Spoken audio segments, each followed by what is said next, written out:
la cultura es cara, en interrogante, prueben por no apostar en la cultura.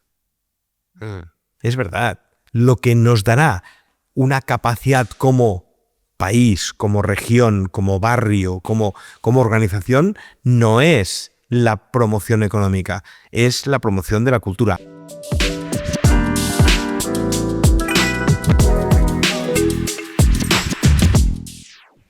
Mari Compuchet, Mari Compulamien, Incheta Natalia Mesa Cerro Piñén. Soy periodista de Organización en Tránsito y hoy día nos encontramos aquí en Espacio Tragún, en el sector de Anquilco, la comuna Padre Las Casas, y les damos una bienvenida a este nuevo Tragún Podcast, el segundo capítulo que comenzamos hoy. Estrenamos aquí en medio de 2 hectáreas de bosque nativo, aquí en el sur de Chile, en la región de la Araucanía. Y estamos muy contentos, porque tenemos un invitado muy especial que viene desde Barcelona. Así que, Jaime, cuéntanos un poco, ¿a quién tenemos hoy día acá? Hoy día tenemos el honor de poder tener a Ángel Mestres, gestor cultural, director de Transit Project, también de Planta 1, que tuve la posibilidad de conocer, y sobre todo un gran ser humano y una gran persona. Muy bienvenido, Ángel. Como dije, es un honor tenerte acá y sobre todo en este espacio que tratamos de inmortalizar, de poder hacer este registro sonoro y visual para que en unos años más podamos también poder tener la posibilidad de revisar qué pasa en el mes de agosto del año 2025. Muchas gracias a vosotros. Jo vinc d'un lloc on també parlem una altra llengua, ¿no? Y per tant, me parece también interesante el hecho de agradeceros, Chantumay, a poder estar aquí con vosotras compartiendo fuego. Y me parece que alrededor del fuego es donde se puede hablar mejor, ¿no? Sí. Yo soy Jaime Silva, para las personas que no conocen, soy director de la Organización Cultural en Tránsito y también habito este espacio llamado Espacio de Creación Artística Tragún. Sí, bueno, para empezar, saludarte, Ángel, agradecerte, cierto, que estés aquí. Y primero que nos cuentes un poco cómo llegaste a la gestión cultural para iniciar esta conversación. Llegué a la gestión cultural un poco apretado en el sentido de profesionalmente. Yo estaba en el campo educativo, yo me dedicaba a la didáctica de la tecnología para profesores de universidad, profesores de secundaria. Y me gustaba mucho mi trabajo. Lo que pasa es que era muy difícil. Y entonces allí yo daba clases en un máster de gestión cultural, de tema de proyectos, y me pidieron que coordinase ese máster. Entonces el primer año lo coordiné, pero en verdad lo que hice es asistir a todas las clases. Y eso fue lo que ya me hizo dar el paso de abandonar algo que amaba y sigo amando, que es la educación, pero que salté al sector de la gestión cultural, y de esto pues hace ya 25 años. Harto tiempo. Sí. ¿Qué momento crees tú que fue el decisivo que marcó ese rumbo profesional? ¿Hubo una situación, algo que te hiciera...? Como profesional realmente hay un hito que para mí es significativo, ¿no? Que es que descubro por 2 personas, una persona de Cataluña y otra persona de Argentina. Hay 2 momentos en mi vida que me hacen cambiar la forma de entender. Por un lado, la forma de entender la interacción en la animación sociocultural, porque digamos que la gestión cultural tiene como una ligazón con toda la animación sociocultural, ¿no? Entonces yo venía de una escuela donde empecé a trabajar de animador sociocultural, no en gestión cultural, y la gente que trabajábamos juntos proponía actividades y proponía cosas, y les pregunté de dónde habían aprendido todo eso, ¿no? Y me decían en la escuela, ¿no? Y yo pensé que en mi escuela no me habían contado cuentos, no me había divertido yo en la escuela, ¿no? Y entonces en la primaria, en la secundaria no, pero en la primaria fue una primaria muy... Y allí hubo una gente que me enseñó, ¿no? Y después un argentino, cuando ya estudiaba la carrera, que de repente me invitaron a empezar a trabajar temas de tecnología, ¿no? Y yo llegué suponiendo que sabía un montón, y él empezó a hacerle preguntas. El argentino este era constructivista y por tanto buscaba el conocimiento y arrancando preguntas, ¿no? Y me acuerdo que hacía preguntas a chicos pequeños que yo no sabía contestar, ¿no?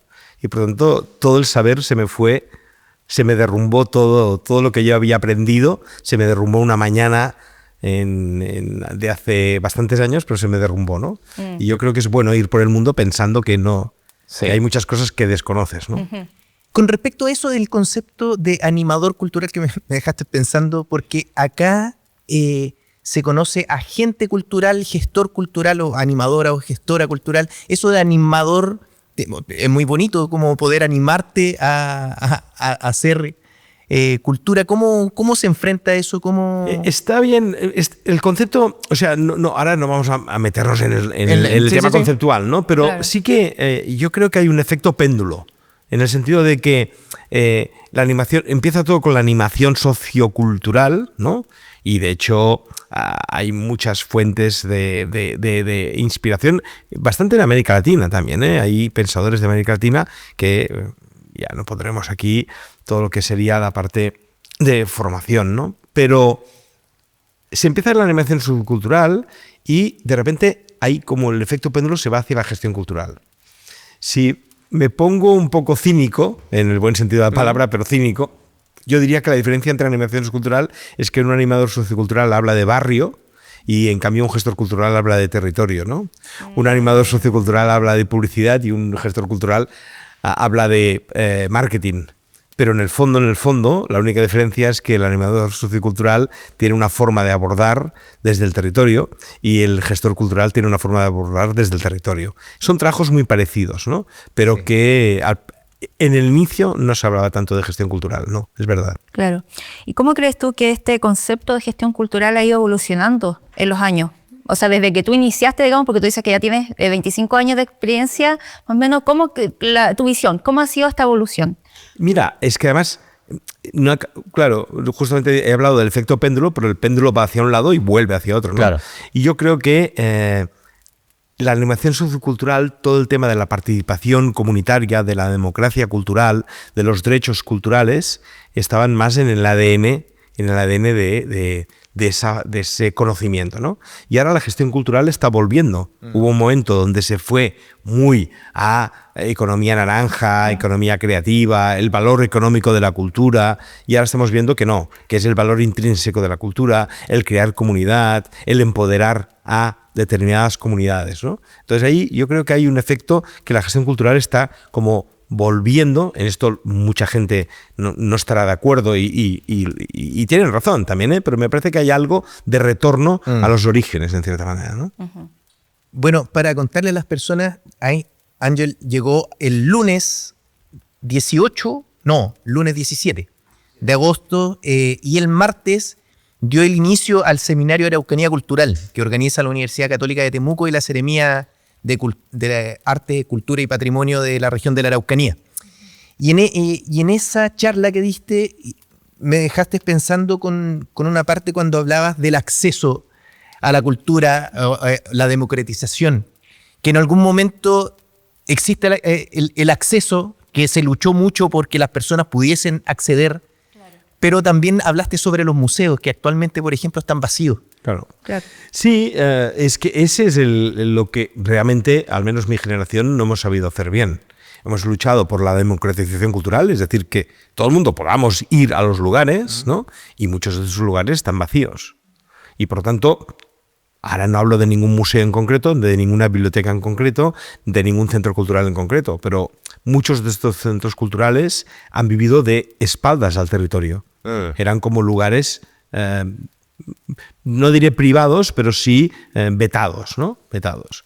Y lo importante sería empezar a hablar de la democracia cultural, es decir, la gente no habita estos lugares porque no se los siente suyos. Y no se los siente suyos porque no es capaz de poder opinar, de poder cambiar, de poder programar, de poder colaborar. Y el colaborar, coparticipar, ¿no? Entonces, todo este es necesario ponerlo. Una parte sería la democratización cultural, pero la otra cara de la moneda es la democracia cultural, ¿no? Yo creo que también ese quizás es un desafío para las personas que trabajamos en espacios de exhibición, espacios de creación, que nos vinculamos con los públicos, es esa vinculación comunitaria. ¿Cómo logramos vincularnos con las personas que están a nuestro alrededor? Yo creo que es un desafío. ¿Cómo lo has experimentado tú en esta experiencia? Claro, es que justamente, por ejemplo, si hablamos de una institución, por hablar de la institución por excelencia cultural, que serían las bibliotecas. Muchas bibliotecas se han pasado muchos años con un modelo, pero un modelo de gestión, pero un modelo incluso arquitectónico, absolutamente igual durante 2 siglos. Ha sido igual. O sea, una biblioteca de 1850 es muy parecida a una biblioteca, ya no diré del 2025, pero seguramente de principios del siglo XXI, ¿no? Por lo tanto, allí no hay una variación. Un lugar de silencio, de lectura y de alguien que te hacía callar si... ¿no? Esto, ¿no? Sí. Y por tanto... Si te ríes. Claro, ¿no? Si ríes, ¿no? Exacto. Que parecería el final del Nombre de la Rosa, ¿no? Que está prohibido reír, ¿no? Entonces, claro, ahora estamos como replanteando las bibliotecas, y cuando bibliotecas cambian bibliotecas por lo que quieran, por cualquier centro cultural, por el propio espacio Chabún, o sea... Y entonces allí hay una necesidad de decir, bueno, yo estoy en un territorio, en ese territorio hay unas comunidades, y eso es lo que es dificultoso, ¿no? Eduard Miralles tenía un gestor cultural catalán, tenía una metáfora muy buena. En Cataluña construimos torres humanas, ¿no? Sí, las torres humanas, las pude ver. ¿Las viste? Sí, sí. Vale. Pues cuando las vistes que en la parte de abajo hay mucha gente. Que es la que ayuda a que se aguante la torre, ¿no? Que puede ser de 9 pisos, ¿no? De 9 pisos, de 9 personas, una encima de la otra. Entonces, claro, a la gestión cultural, a los proyectos culturales se nos pide, que tengamos toda esa masa de gente, de comunidad apoyando el proyecto, pero al mismo tiempo se nos pide que tengamos una visibilidad internacional, ¿no? Y yo creo que ahí, por ejemplo, aquí en el Espacio Chabún, por lo que he vivido, por lo que me han contado, por lo que estoy viendo, por lo que veré, ¿no? Esa combinación es importante, es muy importante. ¿Por qué?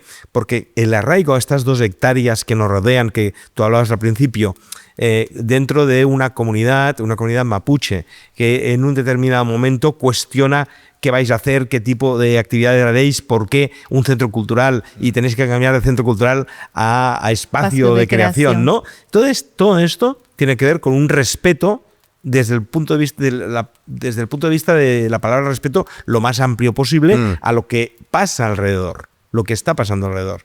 Y al mismo tiempo hay una visibilidad internacional. Estáis en redes con la gente de Martadero de Colombia, de Bolivia, de Cochabamba. Entonces, y esa visibilidad internacional hace también que os ayude a ser reconocidos, ¿no? Entonces es muy difícil no caer en el hecho de decir o solo estoy en la comunidad o solo estoy en la visibilidad. Hay que encontrar ese equilibrio, ¿no? Claro, y además la creación de públicos también, porque que no deja de ser un desafío constante en el trabajo con las comunidades. Sí. Ahora es que acá, como trabajamos nos desarrollamos desde las artes escénicas, partimos como teatro, en Tránsito parte como una compañía de teatro, después hicimos organización, uniéndonos con otras artistas también.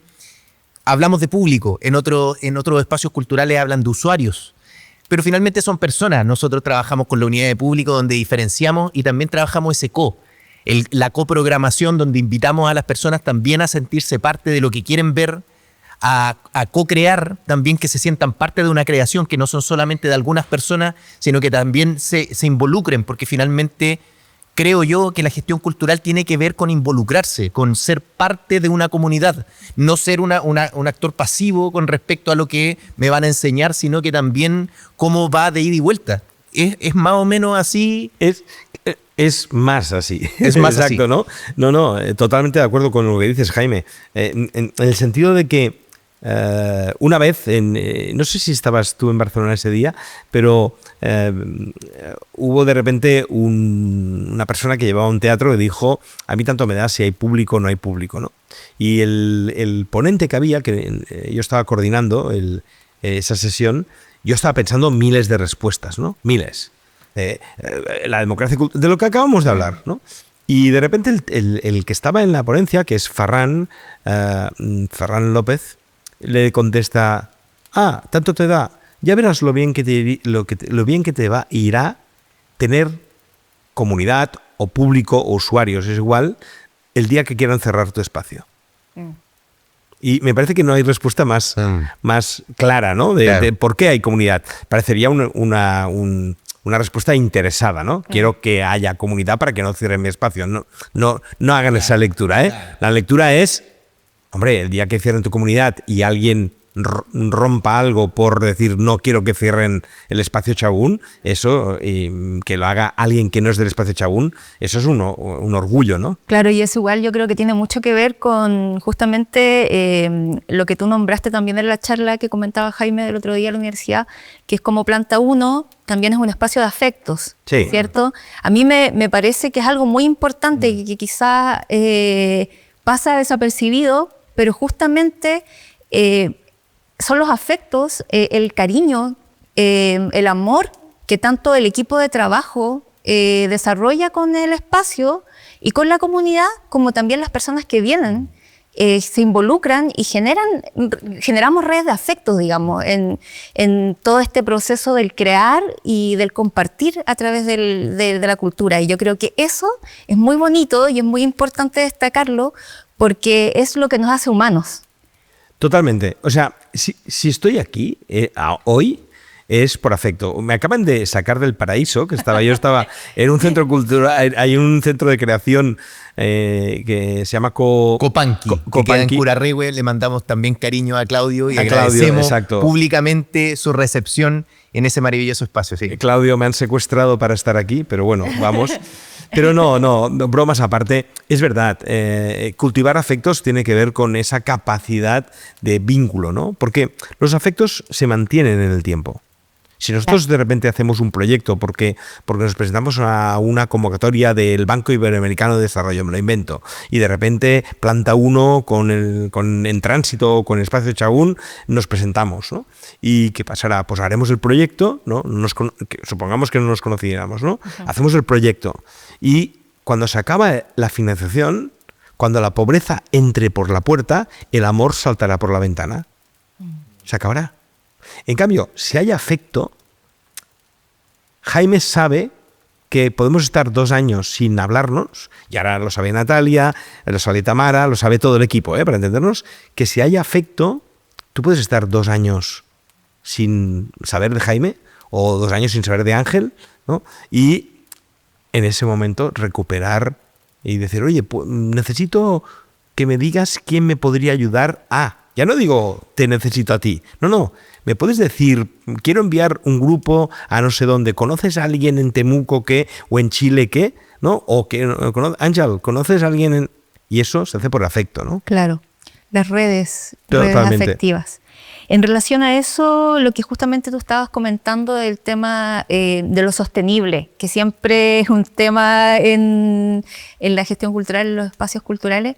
Me imagino que también en Barcelona y lo mismo que sucede acá en el sur de Chile, ¿podrías compartir algún ejemplo de proyecto cultural sostenible que tú hayas podido ver en Latinoamérica? Porque yo sé que tú has viajado mucho. ¿Qué espacio tú podrías como comentar que sería bueno que nosotros conociéramos? Bueno, hay uno que conocéis y ayer justamente en la noche también al lado del fuego no hablábamos, ¿no? A mí aquí en Chile ha habido un espacio que me ha sorprendido mucho, que es la Casa Salud en Concepción. En Concepción, ¿no? Casa Salud es un proyecto sostenible, un proyecto que alguien puede decir que es más mainstream en algún momento, pero para mí no tiene nada de mainstream, pero que puede acumular una noche no sé cuántas personas allí escuchando música o simplemente hablando, ¿no? Para mí ese es un buen proyecto, ¿no? Otro buen proyecto, si me voy a Perú, es la Tarumba, ¿no? Un proyecto de circo social.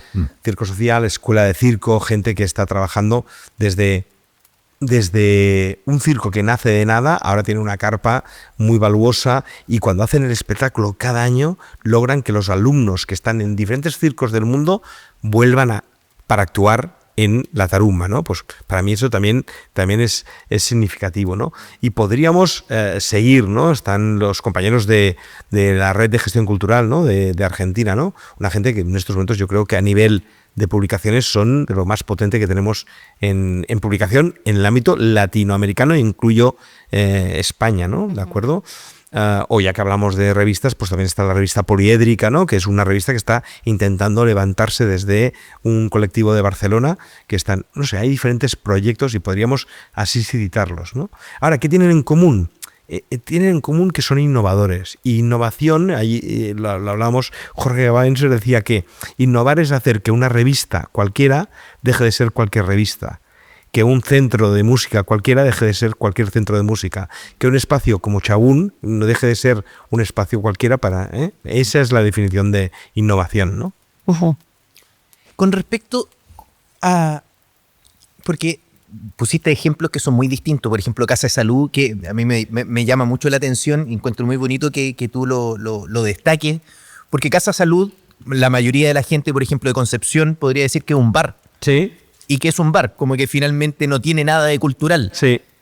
Y tú tienes la capacidad de poder visualizar lo que es eso más allá de un bar. Sí. Sino que cuál es el contexto social que ocurre dentro de ese espacio y de gestión también. Porque también hay una persona también que está pensando con respecto a qué pasa. Y es un lugar, valga las comparaciones, pero un poco la historia que tú cuentas siempre de McDonald's. Sí. Que también es finalmente decir, los espacios son mucho más allá de la marca, o van lo que hicieron acá en Chile con los proyectos bicentenarios de los centros culturales, que pensando que por tener un edificio ya está hecha la cultura. Entonces, ¿cómo tú ves finalmente la importancia de la gestión cultural con respecto a los espacios también? Eso, hay una respuesta que sería analizar el proyecto del Palais de Tokio. El Palais de Tokio es un edificio que en París, en Trocadero, cerca de la Torre Eiffel, ¿no? Que se hace para una feria y fue el Palacio de Tokio, en donde se expuso, pues, Tokio, Japón expuso allí en una feria. Ese espacio, durante mucho tiempo se intentó hacer muchas cosas y no. De repente llamaron a unos artistas para que hiciesen un centro de arte, ¿no? Centro de arte, tal. Y estos artistas hicieron una propuesta que a mí me voló la cabeza cuando me la explicaban, ¿no? Ahora ya tiene años, pero me voló y me sigue volando la cabeza, porque me parece que hemos de ir hacia lo que proponen, el paradigma que proponen ellos, ¿no? Que es, cuando les dicen de gestionar el Palais de Tokio, ellos dicen sí. Y entonces cuando dicen, ¿cuántos vais a gastar para remodelar el Palais de Tokio? El Palacio de Tokio, ¿no? Y les dicen, no lo sé la cantidad, pero dicen X. Y dice, ¿cuántos años vamos a tener hipoteca? Pues vamos a tener hipoteca durante 30 años. Bien. ¿Y cuánto vamos a tener para actividades? X dividido por 100. O sea, muy poco, ¿vale? Y dice, no queremos que os gastéis tanta plata para remodelarlo, dejarnos hacer una remodelación mucho más austera, y de hecho hay zonas donde solo están aseguradas, pero no están acabadas. Por ejemplo, donde venden los tickets es una caravana, la librería está cerrada con una tela de gallinero, o sea, etcétera, tela, alambre de gallina, para entendernos. ¿Por qué? Porque lo que querían era toda la plata que ibais a pagar para hacer ese gran centro, la invertáis en actividad. Porque claro, si no tenemos muchos centros, claro, que son elefantes blancos, Elefante ¿no? blanco, sí. Elefantes blancos, ¿no? Elefantes blancos que tiene que ver con un gran centro, pero que le falta mucha actividad, ¿no? Y ahí es donde, de repente, con excepciones, sin lugar a duda, con excepciones, pero la gran mayoría son elefantes blancos, ¿no? En España, por ejemplo, sí. En España, la mayoría de auditorios que hay en el 90% de las ciudades son elefantes blancos. Y en relación a eso mismo que tú señalabas de cómo es en España el tema de los centros culturales, ¿cómo ves tú las diferencias o similitudes que hay en gestión cultural en relación de España y América Latina, por tu experiencia, por lo que has viajado? ¿Sientes que hay similitudes, diferencias? Me cuesta un poco responder a esto, pero me cuesta por un tema de la cantidad de veces que vengo a América Latina y los flujos que hay de intercambio de intercambio conceptual, de intercambio, si me apuras, económico, y de intercambio de afectos, ¿no? Esos tres elementos, ¿no? Entonces es difícil plantearlo. Lo que pasa es que donde sí veo una diferencia, y la prueba de que lo digo desde mi opinión, es que no estoy en ninguno de los tres países que voy a decir ahora, estoy en Chile, ¿de acuerdo? Sí que en América Latina, para mí hay tres países que destacan por su creatividad y su fortaleza a la hora de plantear proyectos culturales, ¿no? Que son Brasil, porque es un continente en sí mismo, Colombia y México, ¿no? Entonces, estos tres países es donde, y tengo mucho más vínculos con Chile, muchos más vínculos con Argentina que con estos países que he citado, ¿no? Pero realmente veo allí una fortaleza de unas pulsiones, de una fuerza, y quiere decir eso que no me gusta el GAM, o no me gusta Balmaceda, o no me gusta el MAC, o no me gusta... No voy por aquí, ¿eh? Sí. Pero cuando me pides esto, hay momentos donde ves que hay gente que, y lo noto, por ejemplo, con los alumnas de la universidad, todas las que vienen con una fortaleza y notas muy rápidamente de los países la fortaleza con la que vienen, ¿no? Pero igual esos países que nombras, me da la impresión que también hay mucha identidad cultural bien marcada en proyectos que también nosotros lo hemos podido ver con algunos espacios con los que nos hemos vinculado, que tiene que ver igual harto con la interculturalidad, que es un poco también a lo que nosotros aspiramos acá, que es que se note que el proyecto que uno trabaja tiene una identidad territorial. ¿Cierto? No es lo mismo un espacio rural inmerso en una comunidad mapuche que un espacio rural inmerso, no sé, en un pueblo de México, ¿cierto? ¿Cómo crees tú que esta interculturalidad, estos saberes locales enriquecen lo que es la gestión cultural? Ahí sí que, igual que antes parecía que esquivase la respuesta, ¿no? A lo que no la esquivaba, sino que me resultaba muy difícil, ¿no? Aquí sí que puedo hacer un planteamiento, ¿no? En Barcelona, más o menos, barceloneses que no hayan nacido en España, hay más de un 25%. Creo que están cerca del 30%. Legales. Claro. Y, además, hay que sacar parte de la población latinoamericana que tiene nacionalidad, por ejemplo, italiana, ¿no? Que hay mucho, por ejemplo, en el caso de Argentina, hay mucha gente, ¿no? Y allí yo creo que es la asignatura pendiente en Barcelona, en Cataluña también, pero en Barcelona, de la capacidad que tenemos de no entender esa diversidad cultural más allá de un simple folclorismo, más allá de una simple diferencia. ¿Por qué? Porque hay que ir más allá, hay que poner esa diversidad cultural en la gobernanza de esos espacios. O sea, no hay ningún centro cultural, ni ningún teatro, ni ningún importante, incluso estoy hablando a todos los niveles en Cataluña, donde haya diversidad, que esté reflejada ya hablo de cuotas, Para mí hay que hablar de cuotas, para empezar, ¿no? No hay una cuota representativa de ese porcentaje tan elevado de gente que no son de Barcelona, ¿no? Y entonces ahí eso se demuestra en la gobernanza de los centros, ¿no? Yo la experiencia que vi en Barcelona es en el Centro Cívico del Norte. Sí, con Helio. Que ahí vi una diversidad muy grande con respecto a lo que hablábamos, que es un centro cívico, como un centro cultural acá en Chile, que está en la periferia de Barcelona, y por ser un lugar periférico también existe mucha diversidad que no es catalán, que no es de Barcelona. Y lo que dijo Helio en ese momento, que también una de sus estrategias para poder vincular a la gente mayor era a través de sus hijas y hijos, que en la escuela, cuando visitaban, tenían la posibilidad de invitar a otra actividad, ya sea de huerto, ya sea de algo que le pudiese interesar. A mí me llamó mucho la atención con respecto a esa diversidad. Y lo que dices con respecto de la comprensión por parte de la gente de Barcelona de estos espacios, es que Barcelona es un lugar por sí solo que es muy cosmopolita. ¿Por qué tú tienes esa visión con respecto de tú lo piensas que es superficial esta diversidad, no se comprende como la esencia? Pero digamos que hay una paradoja.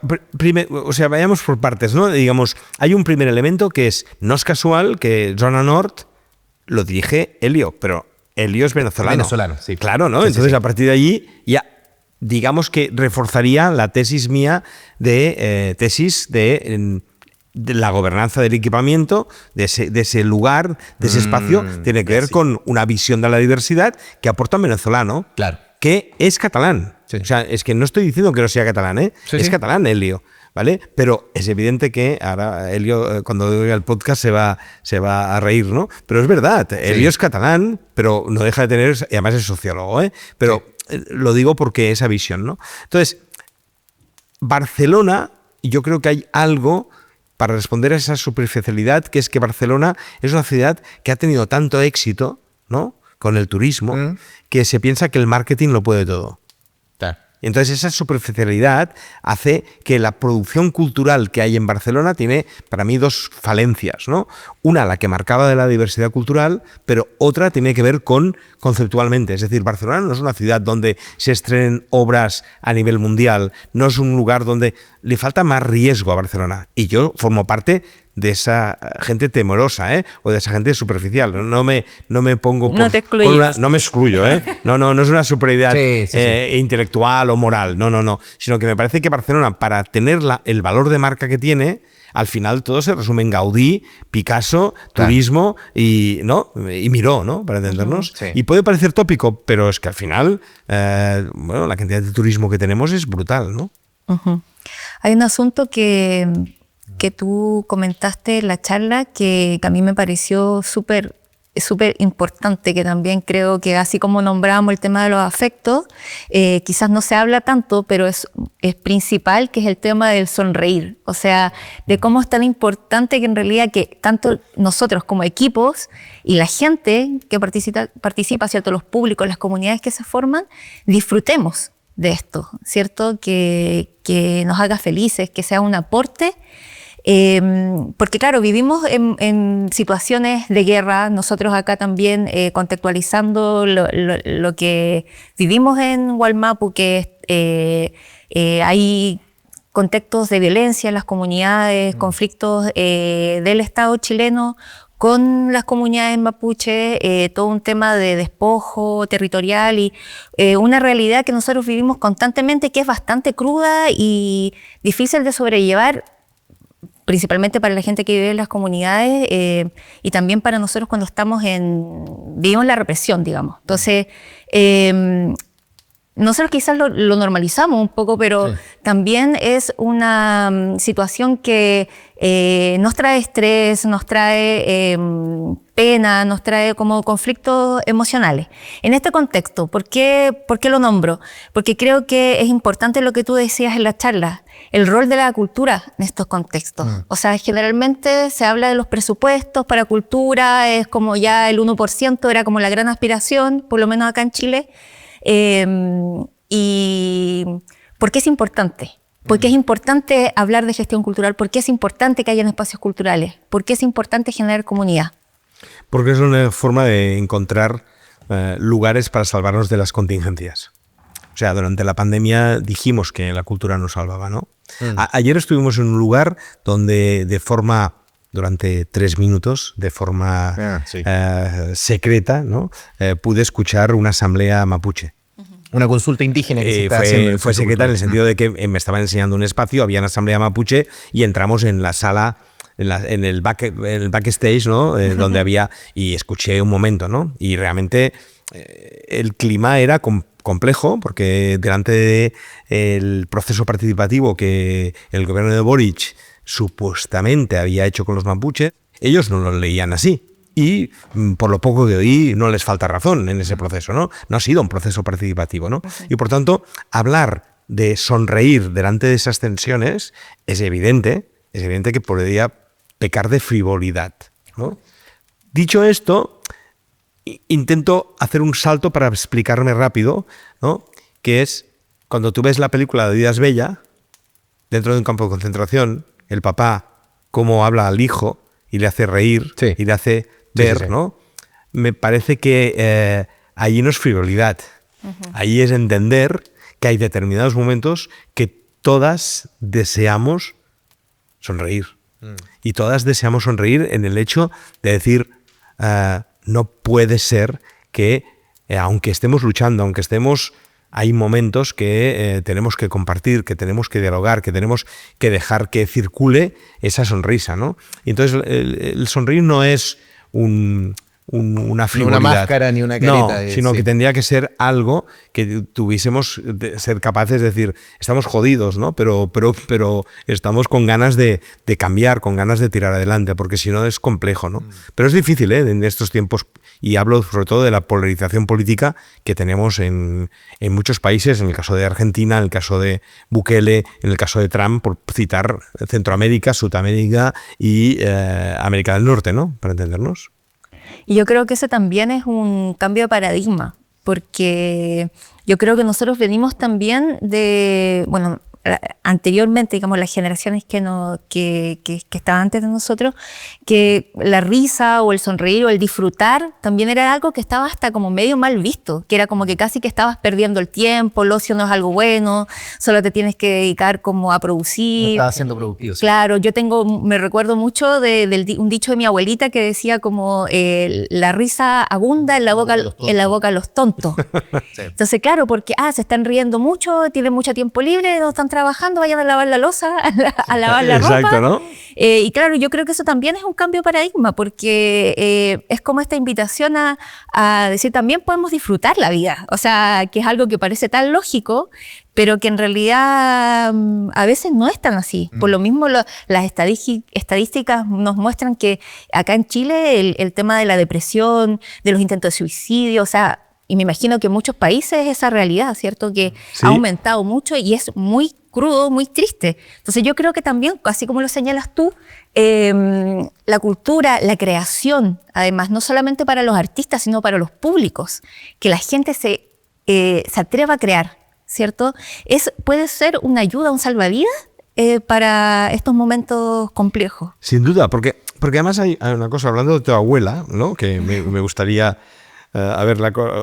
conocerla, ¿no? Para entendernos, pero fíjate, en tu abuela, en tus papás, o al menos hasta mi generación seguro, ¿vale? Digamos que tanto en América Latina como en España ha habido lo que se llamaba el ascensor social, ¿no? Es decir, los abuelos dejaron a mis papás mejor que ellos estaban y mis papás me dejaron mejor a mí. Hablo desde el punto de vista de formación, no económico, de formación, pero también económico, pero sobre todo de formación, ¿no? Yo creo que eso se está empezando a romper. Y entonces, claro, el tema es si nos preguntamos que esa risa que tu abuela cuestionaba, ¿no? Lo hacía desde un punto de vista de el esfuerzo que valía para conseguir algo. En cambio, ahora estamos en un momento donde el esfuerzo no necesariamente nos lleva a conseguir algo, ¿no? Sí. Y entonces hay, sobre todo en adolescentes, en gente joven, ¿no? Que notas que ¿para qué tengo que si no voy a hacer nada? ¿No? Entonces, claro, esta visión, yo creo que, y además disparada desde 2020, ¿no? Disparada, está pasando en muchos lugares, ¿no? Entonces el tema de por qué no sonreímos, ¿no? No es tanto acusarnos de frivolidad o acusarnos de estamos sonriendo, ¿no? Sino que es un tema de decir, bueno, hay un cierto pesimismo que flota en el ambiente, ¿no? Y eso hace que tengamos que buscar. La creación es una válvula de escape, sin lugar a duda. Sin lugar a dudas es una válvula de escape. Sí. Yo creo que ya como para ir cerrando, ¿cierto? Me gustaría saber, después de esta conversación, ¿qué te motiva personalmente para seguir apostando por este camino de la gestión cultural, de la cultura? Básicamente lo que me motiva es la capacidad de ver procesos que empoderan a un territorio, o empoderan a una comunidad, o empoderan a un grupo de personas, o empoderan, ¿no?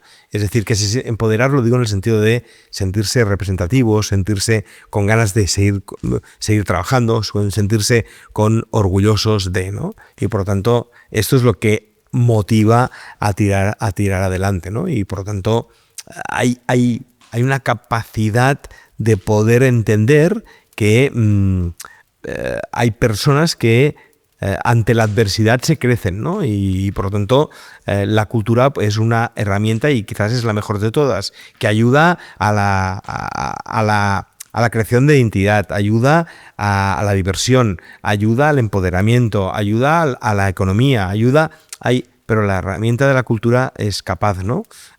Nosotros teníamos una compañera, Gemma Lladós, ¿no? Que ella era capaz de poder entender desde la capacidad de las bibliotecas, de la literatura, de cómo éramos motivo de cambiar el mundo, ¿no?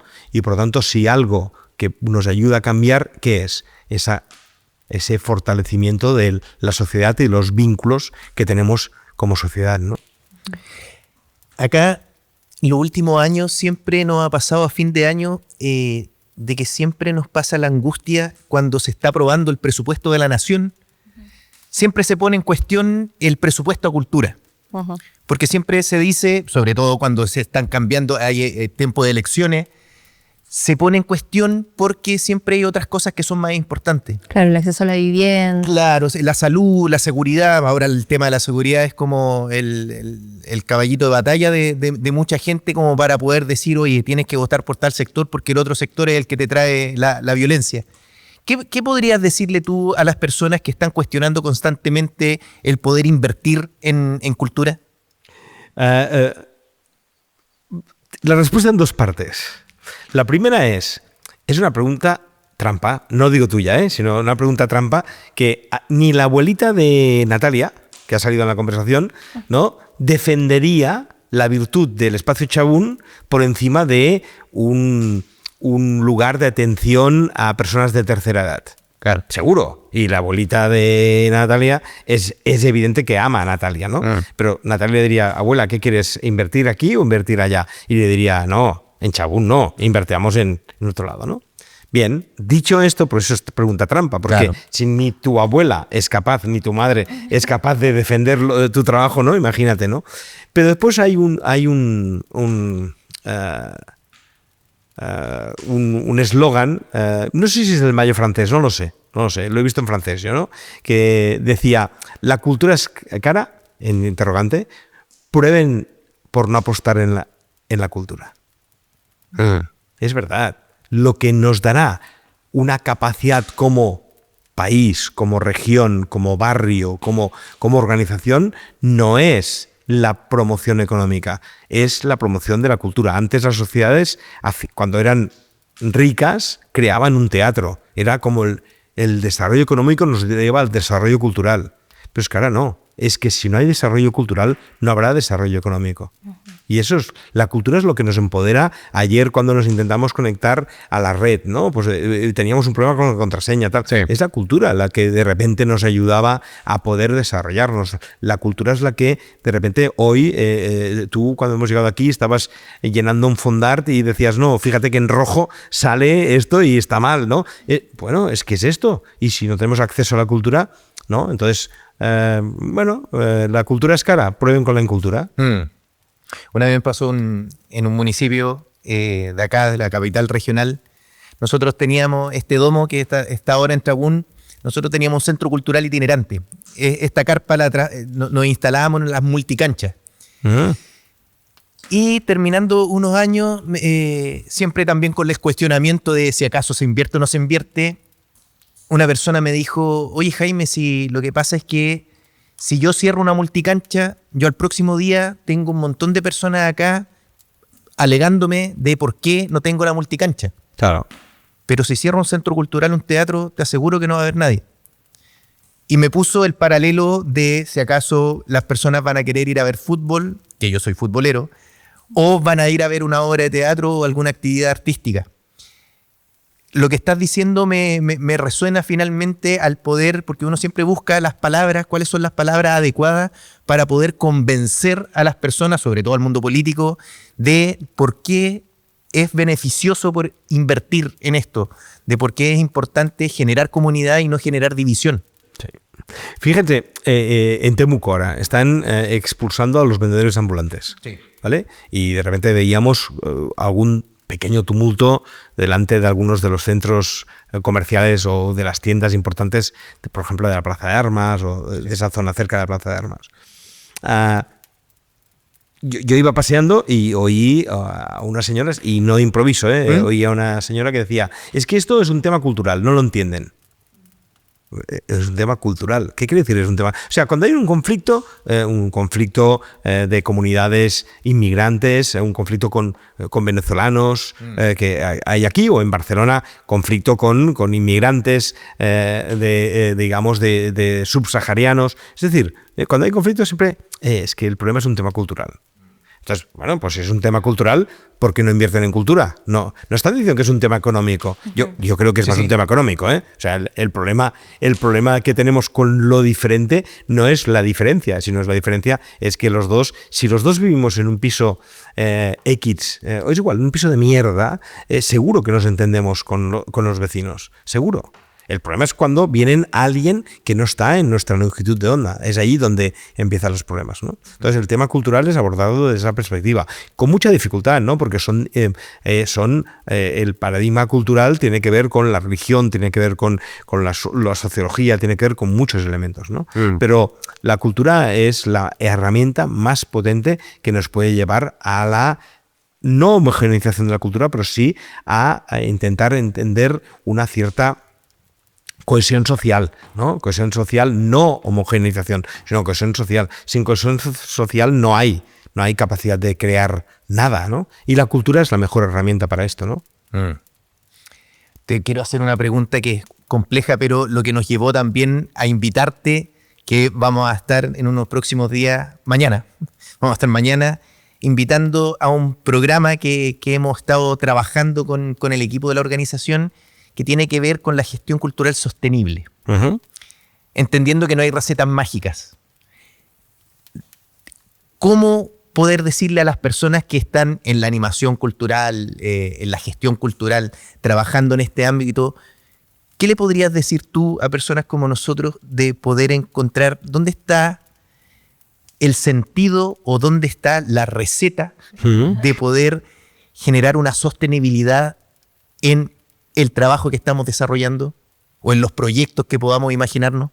Hay un dicho alemán que me dice la receta para responder lo que me preguntas depende de 3 factores. Por desgracia me son desconocidos, ¿no? Es decir, podría contestarte esto, ¿no? Es decir, que no hay una receta. Ahora sí que hay algunas cosas que, y lo hemos hablado contigo, o sea, lo hemos hablado en reuniones que hemos tenido y en cafés y en sobremesas y en viajes y en lugares, ¿no? Que es que, por un lado, hay un punto que es la diversificación.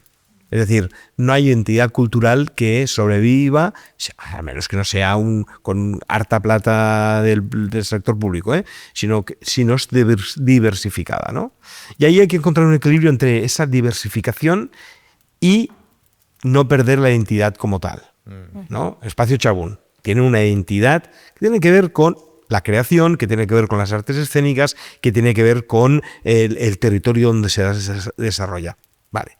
¿Cómo podemos diversificar haciendo otras cosas, ¿no?, que nos ayuden a llegar a final de mes, ¿no? Vale, pues ese equilibrio de entre diversificación y no pérdida de identidad es el equilibrio que hay que ir aguantando, ¿no? Planta 1 es la identidad de Transit, ¿de acuerdo? No digo que no, es muy identitario, pero Planta 1 no podría ser si no hay otros proyectos que sean capaces de sostener. Y cuando digo sostener, digo económicamente, económicamente, conceptualmente, tal. Y además hay otro elemento, ¿no? Es importante saber para hacer. Por lo tanto, el conocimiento, la formación, los cursos son importantes, pero también es importante hacer para saber. ¿Por qué? Porque si no, en lo primero somos unos teóricos y en lo segundo somos unos locos prácticos, ¿no? Para entendernos. Yo diría que sería esto: diversidad versus identidad y conocimiento y acción, ¿no? O sea, podríamos decir que la sostenibilidad en la gestión cultural tiene que ver con el equilibrio. Sí. Y de hecho, no estamos diciendo nada nuevo. Sí. Los mapuches hablan de ese equilibrio ancestral, ¿no? Y lo podemos encontrar en todas las generaciones, el yin y el yang, es decir, en todo, ¿no? Y entonces ese equilibrio y el estar en paz con uno mismo, ¿no? En ese equilibrio. No, la tensión. Es difícil hacerlo el último día que se presentan los los fondar, hablar de esto, ¿vale? Pero es esto, ¿no? Yo también en el viaje te he contado 1000 problemas que tenemos en Transit para poder llegar, ¿no? Pero es verdad, pero fíjate, hemos reído, ¿no? Sí. Hemos reído. Pues esto, sigamos riendo y trabajando en lo que nos gusta, ¿no? Que tiene que ver con el buen vivir, que el Kume Munguén. Exacto. Queremos agradecerte, Ángel, de verdad, es un gusto, es un honor poder tenerte acá. También te pasó y a mí me llamó mucho la atención cuando estaba en la Universidad Católica en la charla, cuando dijiste, bueno, acá ven un español que pueden ver que a lo mejor viene a colonizar. A neocolonizar. Claro, entonces finalmente están también esas aprensiones con respecto a que venga un europeo a Latinoamérica a poder compartir. Yo lo entiendo de esa forma porque también la invitación es porque eres un gran ser humano del cual sigo aprendiendo mucho.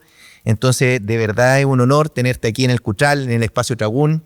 Este es el inicio, ya lo dijimos, la idea es que quedes con gusto a poco, la idea es que quedes con estas ganas de volver y de poder seguir transitando este camino que la verdad hasta el momento ha sido muy fructífero y yo sé que nos va a entregar más alegría. Muchas gracias y vamos a romper un mito porque yo creo que hay que dejar constancia. En tránsito, y tránsito es pura casualidad. Sí. Lo digo porque si no lo decimos en un podcast, la gente se piensa que en tránsito y tránsito es la sucursal. Es la sucursal uno de otro, ¿no? Y me parece que es el momento de sacar ese mito que es boca a oreja de mucha gente. No, es broma, pero en todo caso sí que creo que espacios con Espacio Tragún nos ayudan a repensar lo que queremos ser, ¿no? Y yo creo que es importante eso. Gracias. Sí, muchas gracias, Ángel, por esta conversación. Gracias, Jaime. Bueno, invitar a la gente que llegó hasta este momento escuchando nuestro segundo capítulo del Tragún Podcast a seguirnos en nuestras redes sociales. Espacio Tragún en Instagram, Tragún en Facebook. También nos encuentran en nuestras páginas web, tragún.cl y en tránsito.cl. Muchas gracias, Rubén Mañún con Puche. Y Arte Cultura en Tránsito también en Instagram. Aprovechar también este espacio de agradecer porque acá nos vemos 3 personas, pero hay un grupo humano atrás que también hacen posible todo lo que estamos haciendo. Agradecerle a Ardi Cotal, que es la persona que está a cargo también de poder hacer posible esto, a Claudio Salazar, a Gigi Campos Betanzo, que también nos ayudó a poder tener cada vez más lindo este lugar, a Tamara Colipán, que es el alma de todo lo que pasa acá en Tragún, de Erika y toda la gente que hace posible de que todo esto suceda. Porque sin la persona esto no sucede. Así sin duda, y al que nos ha puesto leña en el fuego. Y lo que nos ha puesto leña en el fuego. Es fundamental. Sí, y que nos ha atendido aquí calentito. Así que muchas gracias. Les invitamos a seguir todas las actividades que estamos realizando y será hasta una próxima. Así que nos estamos viendo. Peucayal. Chao. Peucayal.